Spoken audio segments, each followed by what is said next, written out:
Ang ganda ng ilog ngayong gabi, di ba? Totoo, ang sarap ng simoy ng hangin. Mas masarap ang pagkain na dala natin. Sana ganito palagi, ang saya na magkakasama. Mahal ko kayo.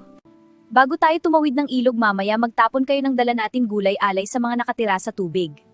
Kulang ilan tayo, ganun din kadami. Opo, Nay. Sige po. Nanay, bakit kailangan natin mag-alay sa nakatira sa ilog? Para walang mangyari sa atin mamaya pagtawid natin. Yun lagi paalala ng lola ko dati, lalo ngayong hapon na. Hala, magtapon na kayo para makatawid na tayo, hapon na. Tama na po ba ang 3 kamatis na yan?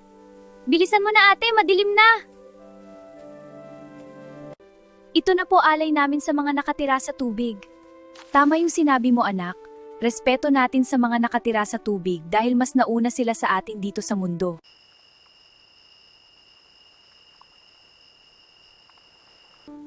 Nay, medyo malabo ang landas sa gabi. Huwag kang matakot, magkasama naman tayo. Tama, at malapit na tayo sa bahay. Ang lamig dito. Oo, at tahimik. I-enjoy natin ang lakad.